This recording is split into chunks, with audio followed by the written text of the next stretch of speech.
Fable, l'âne, le bœuf et le laboureur. Un marchand très riche avait plusieurs maisons à la campagne, où il faisait nourrir une grande quantité de toutes sortes de bétail. Il se retira avec sa femme et ses enfants à une de ses terres pour la faire valoir par lui-même. Il avait le don d'entendre le langage des bêtes, mais avec cette condition, qu'il ne pouvait l'interpréter à personne, sans s'exposer à perdre la vie, ce qui l'empêchait de communiquer les choses qu'il avait apprises par le moyen de ce don. Il y avait à une même auge un bœuf et un âne. Un jour qu'il était assis près d'eux, et qu'il se divertissait à voir jouer devant lui ses enfants, il entendit que le bœuf disait à l'âne, « L'éveillé, que je te trouve heureux quand je considère le repos dont tu jouis, et le peu de travail qu'on exige de toi. Un homme te pense avec soin, te lave, te donne de l'orge bien criblée et de l'eau fraîche et nette. Ta plus grande peine est de porter le marchand notre maître, lorsqu'il a quelques petits voyages à faire. Sans cela, toute ta vie se passerait dans l'oisiveté. La manière dont on me traite est bien différente, et ma condition est aussi malheureuse que la tienne est agréable. Il est à peine minuit qu'on m'attache à une charrue que l'on me fait traîner tout le long du jour en fendant la terre, ce qui me fatigue à un point que les forces me manquent quelquefois. D'ailleurs, le laboureur qui est toujours derrière moi ne cesse de me frapper. À force de tirer la charrue, j'ai le cou tout écorché. Enfin, après avoir travaillé depuis le matin jusqu'au soir, quand je suis de retour, on me donne à manger de méchantes fèves sèches, dont on ne s'est pas mis en peine d'ôter la terre ou d'autres choses qui ne valent pas mieux. Pour comble de misère, lorsque je me suis repu d'un mets si peu appétissant, je suis obligé de passer la nuit couché dans mon ordure. Tu vois donc que j'ai raison d'envier ton sort. L'âne n'interrompit pas le bœuf. Il lui laissa dire tout ce qu'il voulut, mais quand il eut achevé de parler, « Vous ne démentez pas, » lui dit-il, « le nom d'idiot qu'on vous a donné, vous êtes trop simple, vous vous laissez mener comme l'on veut, et vous ne pouvez prendre une bonne résolution. Cependant quel avantage vous revient-il de toutes les indignités que vous souffrez? Vous vous tuez vous-même pour le repos, le plaisir et le profit de ceux qui ne vous en savent point de gré. On ne vous traiterait pas de la sorte, si vous aviez autant de courage que de force. Lorsqu'on vient vous attacher à l'auge, que ne faites-vous résistance? Que ne donnez-vous de bons coups de corne? Que ne marquez-vous votre colère en frappant du pied contre terre? Pourquoi, enfin, n'inspirez-vous pas la terreur par des beuglements effroyables? La nature vous a donné les moyens de vous faire respecter, et vous ne vous en servez pas. On vous apporte de mauvaises fèves et de mauvaise paille, n'en mangez point, flairez-les seulement, et les laissez.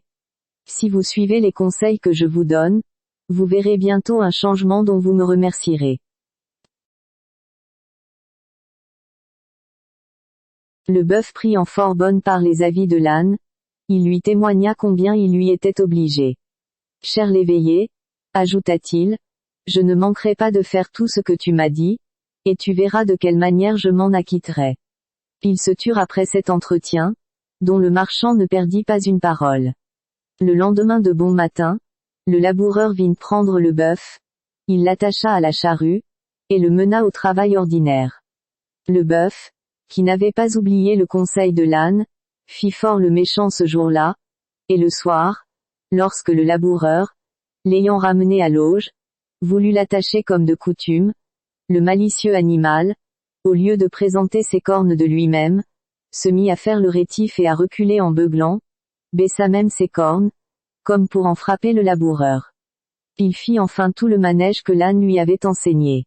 Le jour suivant, le laboureur vint le reprendre pour le ramener au labourage, mais, trouvant l'auge encore remplie des fèves et de la paille qu'il y avait mise le soir, et le bœuf couché par terre, les pieds étendus, et haletant d'une étrange façon, il le crut malade, il en eut pitié, et, jugeant qu'il serait inutile de le mener au travail, il alla aussitôt en avertir le marchand.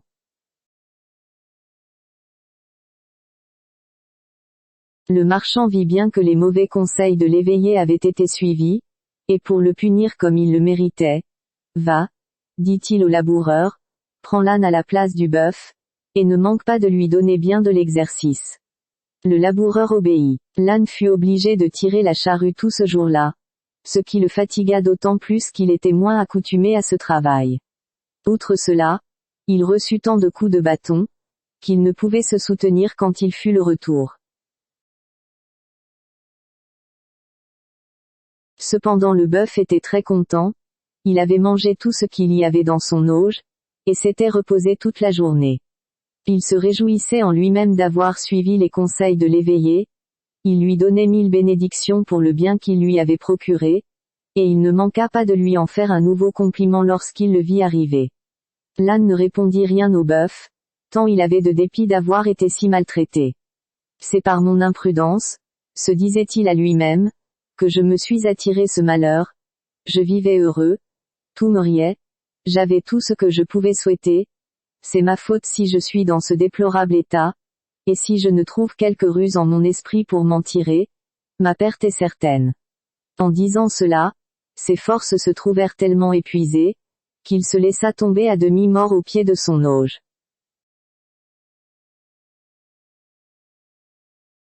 En cet endroit le grand vizir, s'adressant à Scheherazade, lui dit, « Ma fille, vous faites comme cet âne, vous vous exposez à vous perdre par votre fausse prudence.